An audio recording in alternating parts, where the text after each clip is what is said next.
आपकी आने वाली पिक्चर कौन कौन सी, इस बारे में जानना चाहेंगे? आने वाली जो फिल्में हैं उसमें एक तो गबरू तैयार है महेश पांडे जी की। उसके अलावा आई मिलन की रात वो भी तैयार है,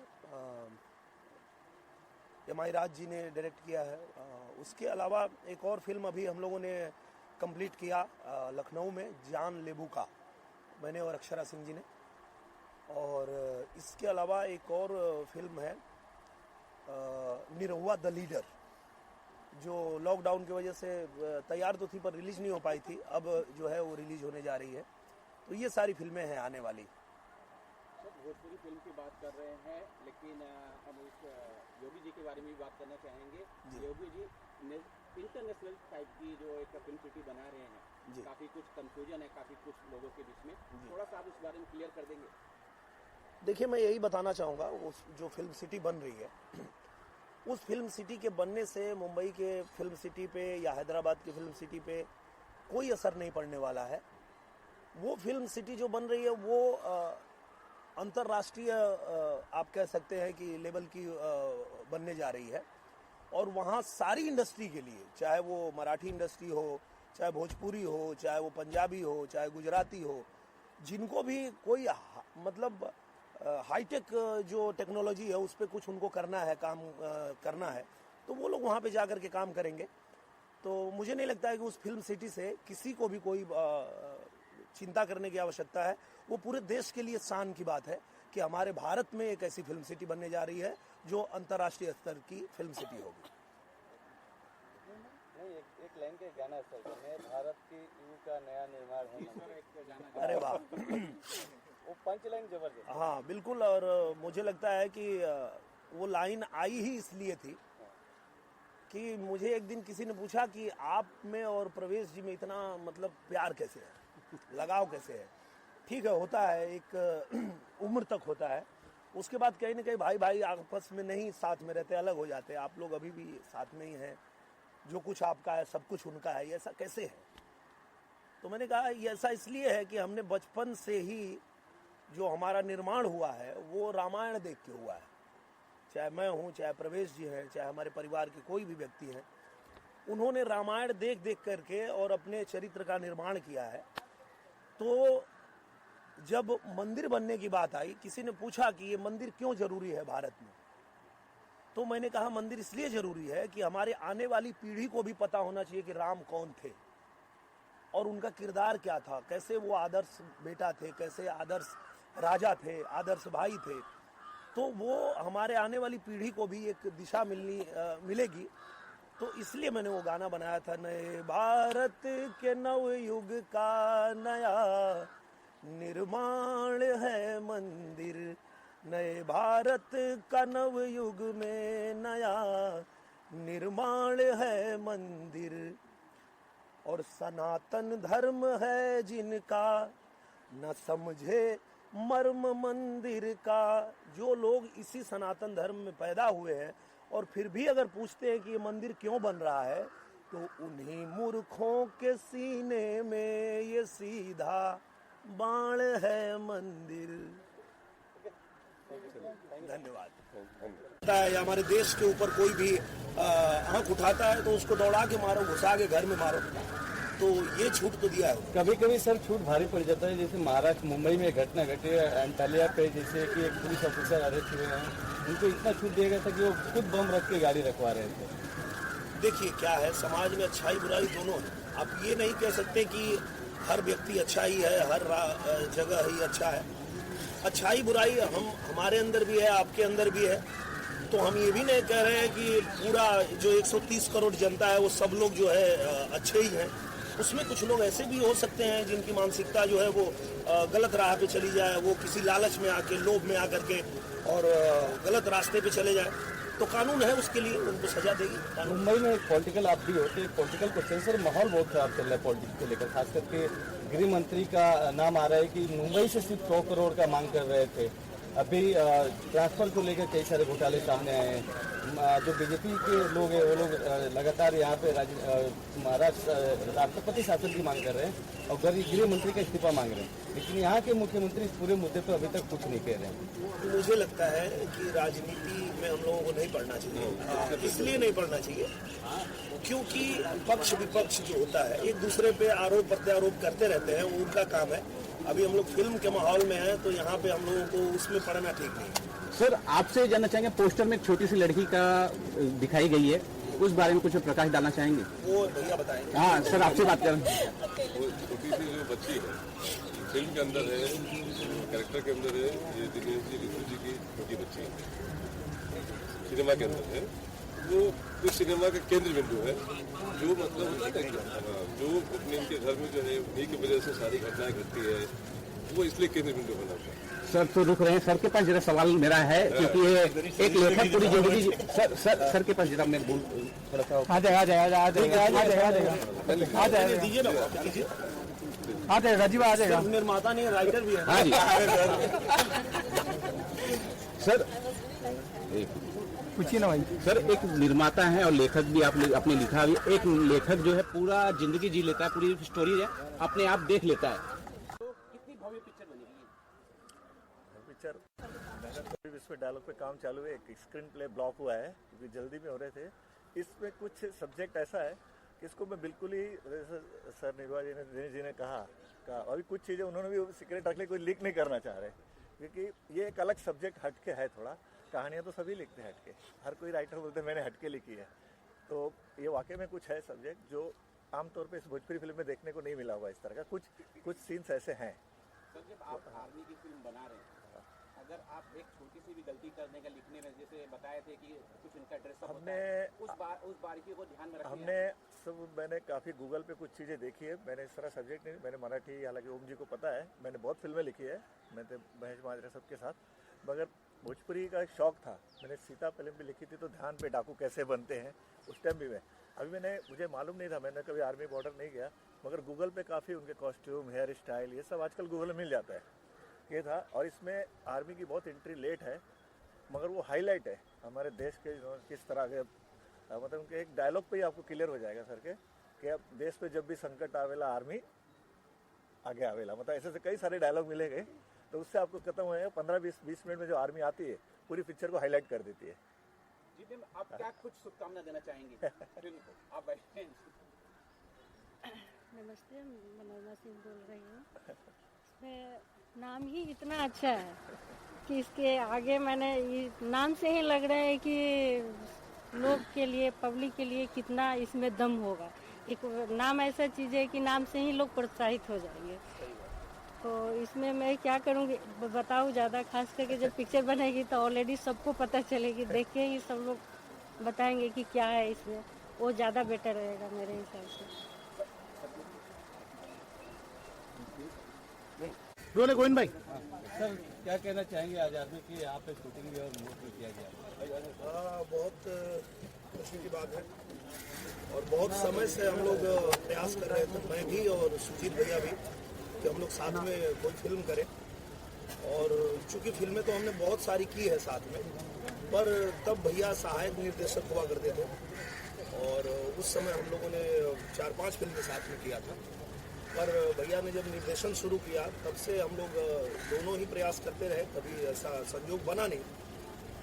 बहुत दिनों के बाद ये मौका आया है कि हम दोनों लोग साथ में आ रहे हैं और साथ में ऋतु जी के साथ भी कई बार हम लोगों ने प्रयास किया पर कोई फिल्म नहीं आ पाई थी। तो अब जो है कहते हैं कि जब जो होना होता है तभी होता है, तो ईश्वर ने ये संयोग बनाया है कि आज सुजीत जी के निर्देशन में मैं और ऋतु जी साथ में जो है ये फिल्म कर रहे हैं। और जैसा कि इस फिल्म का टाइटल है आर्मी, तो आप समझ सकते हैं कि जिस तरह का इनका टेस्ट है हमारे सुजीत भैया का, एक्शन मूवी ज़्यादा जो है इनकी लोग पसंद करते हैं, तो ये भी एक्शन से भरपूर मूवी होगी।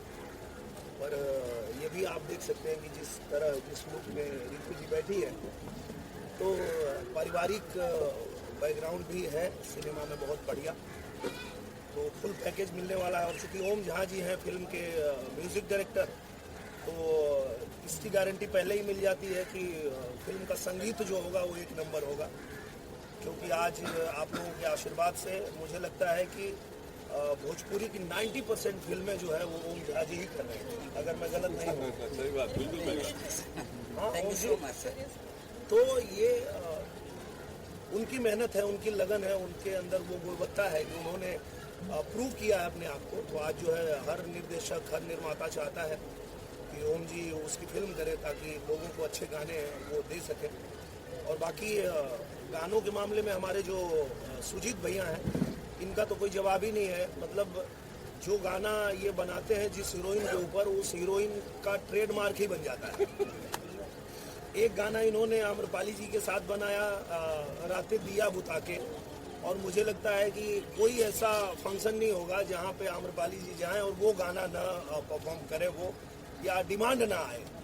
एक गाना इन्होंने बनाया निधि झा जी के साथ, लुलिया, तो उनका नाम ही लुलिया पड़ गया।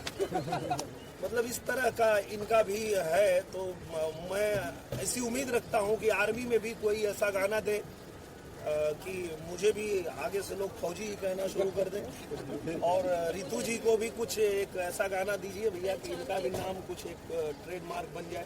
सर, गाने की बात चल रही तो आपके यहाँ एक होली का गीत आया है, अगर 2 लाइन गुनगुना दे तो। बहुत सारा आया, कौन सा आप सुनना सर, ये होली के आए हैं पावला वाले। अच्छा, होली के बधाई बाटे गोड़ लागी पहुना, स्वागत ससुरारी में बगोड़ लागी पहुना, गोड़े लगबू खाली गोड़े लगबू, कहियो गले हमारा लगबू की गोड़े लगबू। सर, जो आंकड़े मेरे पास है, लगभग आपने आपकी आगे वाली प्रोजेक्ट को मिला के आपने हाफ सेंचुरी तो कंप्लीट कर दी है भोजपुरी इंडस्ट्री में।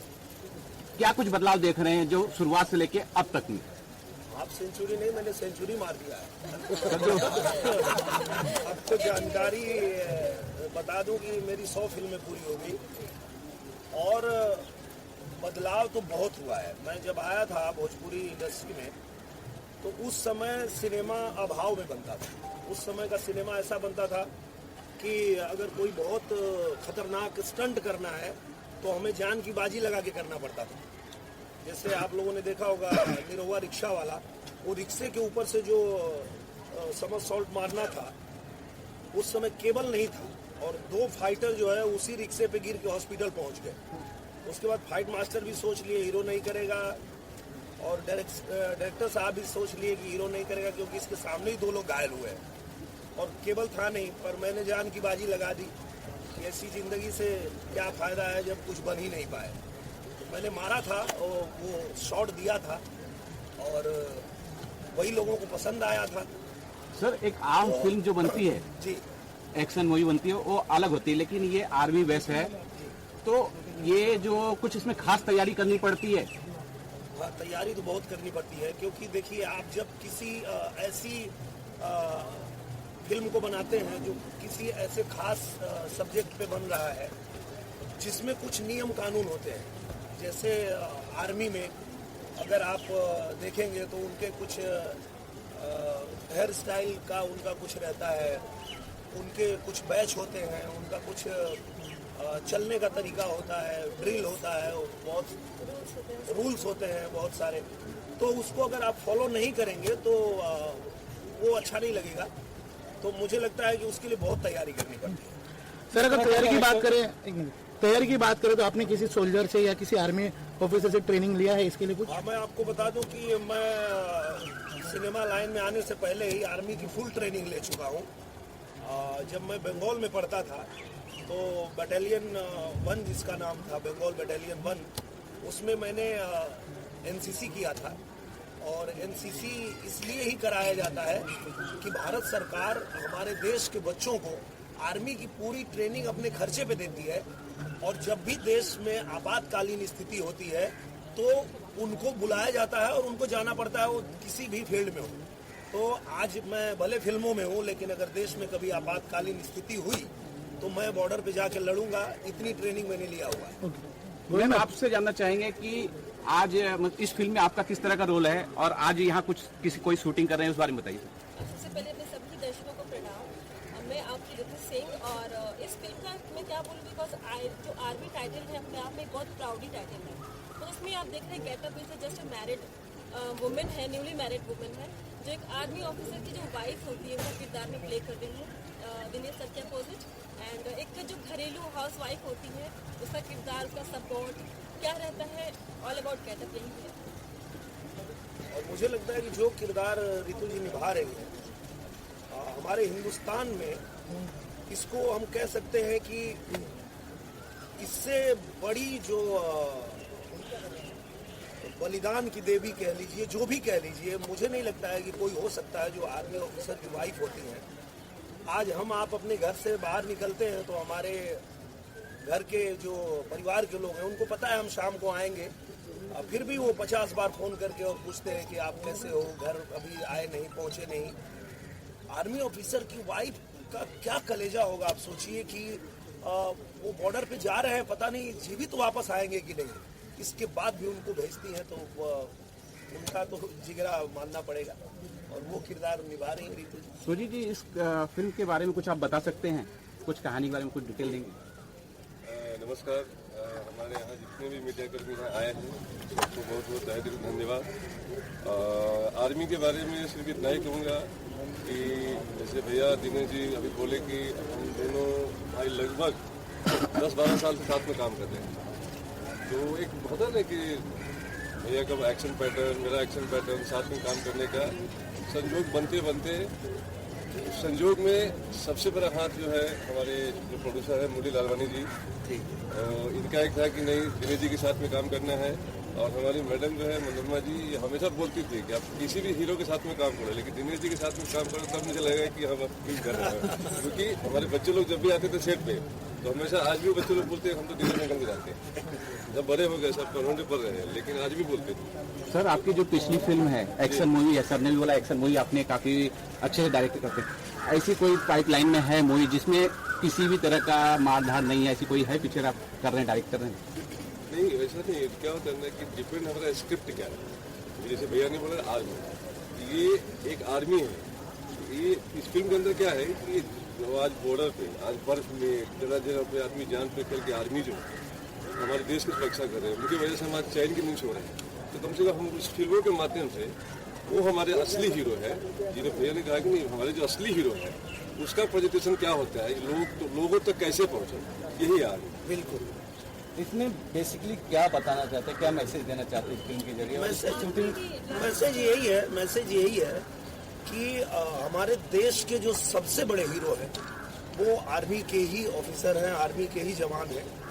तो हमें लगता है कि बाकी विषयों पे फिल्म तो हम बनाते ही रहते हैं, अपने रियल हीरो लोगों को समर्पित करके एक फिल्म हमको बनानी चाहिए और इसलिए ही हम ये फिल्म बना रहे हैं। इसकी शूटिंग सर क्या बॉर्डर पे भी करने वाले जो रियल लुक होता है आर्मी? जी, यहाँ तो सिर्फ गाने से शुरुआत हुई है, बाकी पूरी फिल्म तो बॉर्डर पे ही होगी। जो अपना ये इंडिया पाकिस्तान बॉर्डर है वहाँ भी होगी, यूपी में होगा, 3-4 लोकेशन करने का कब तक प्लानिंग चल रहा है? सर बॉर्डर मूवी से कितना अलग होगा? सर आपकी बॉर्डर मूवी भी आई थी, बिल्कुल अलग है, क्योंकि बॉर्डर में जो मेरा किरदार था वो अलग ही था। एक किसान का बेटा था और वो उसके भाई को पकड़ लेते हैं लोग, तो वो जाता है उसको छुड़ाने के लिए, आर्मी में ही भर्ती हो जाता है। तो वो बिल्कुल अलग स्टोरी थी, ये स्टोरी बिल्कुल अलग है। इसमें जो है आपको पूरा आर्मी का ही आपको देखने के लिए मिलेगा कि हमारी आर्मी जो है वो बॉर्डर पे किस तरह से हमारे देश की रक्षा में जुटी रहती है, और जितनी साजिश होती है जो हमारी दुश्मन कंट्री है वो जितनी भी साजिश करते हैं उसको कैसे ये लोग नाकाम करके और हमें सुरक्षित रखते हैं, ये आपको आर्मी में देखने को मिलेगा। सर, इसमें कोई शंके वाली बात नहीं कि भारत की जो आर्मी है वो बहुत बहादुर है, लेकिन जब से मोदी सरकार आई है और देश हमारी आर्मी से काफी डरती है और बहुत पूरा देश प्रभावित है, इस बारे में आप क्या कुछ कहेंगे? ये तो बीबीसी का भी यही कहना है कि जिस राह पे भारत बढ़ रहा है, पूरी दुनिया को ये चेतावनी है कि अगर किसी ने भारत की तरफ आंख उठा के देखने की कोशिश की तो वो जीवित नहीं बचेगा, वो अपने मौत को दावत देगा। जो भी ऐसी हरकत करेगा कि वो भारत की तरफ आंख उठाए तो सीधे सीधे वो अपनी मौत को दावत देगा। तो मुझे लगता है कि आपकी बात एकदम सही है। जब से मोदी जी आए हैं उन्होंने हमारे आर्मी को पूरी छूट दिया है पहले जैसा कि हम सुनते थे कि आदेश नहीं मिल रहा है, लगातार हमारे जवान मारे जा रहे हैं पर हमारी सरकारें आदेश नहीं दे रही है। तो अब मुझे लगता है कि उनको पूरी छूट दिया है मोदी जी ने कि अगर कोई भी हमारे बॉर्डर पे हरकत कर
माता जकी पार्वती पिता महादेव, पान चढ़े फूल चढ़े और चढ़े मेवा, पान चढ़े फूल चढ़े और चढ़े मेवा, लड़े भोग लगे संत करे सेवा, जय गणेश जय गणेश जय गणेश देवा, माता जकी पार्वती पिता महादेवा, एकवंत दयावंत चार भुजा सिंदूर से मूसकी सवारी, जय गणेश जय गणेश जय गणेश देवा, पार्वती पिता महादेव का अंधन को आंख दे, कोढ़न को काया, बाधन को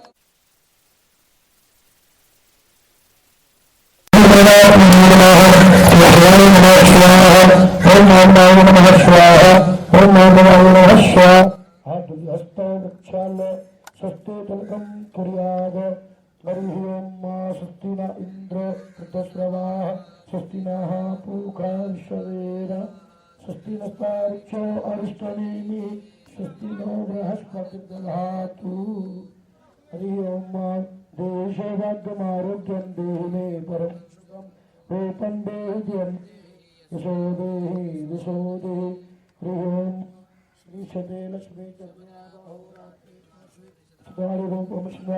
व्याप्तं वाग्रन्यगाढमुम्मयि गाढा सर्वं काला हस्ते बन्धाक्षपुष्पाणि वा मंगल मंत्र पठेयो।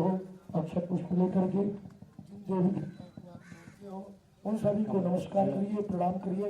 हरि ओम। जय शांतिरंतर चगुं शांति पृथ्वी शांतिरावः शांतिरोषधयः शांति शांति विश्वेदेवाः शांति ब्रह्म शांति सर्वगुण शांतिरेव शांति सामा शांतिरेधे जडो जडः शांति सेतदोनो अभयं करो सन्नः गुरुभुजाभ्य हयन्नः पशुभ्यः विश्वादेव संपत्तिरिदानि वरासुर रुद्रान् पन्न आशुराय सुशांतिर्भवतु सर्वारिष्टशांतिर्भवतु। हाथ जोड़ करके भगवान गणपति जी महाराज को प्रणाम करिए। सिद्धस्त्री महागणाधिपतये नमः। भगवान सत्यनारायण भगवान को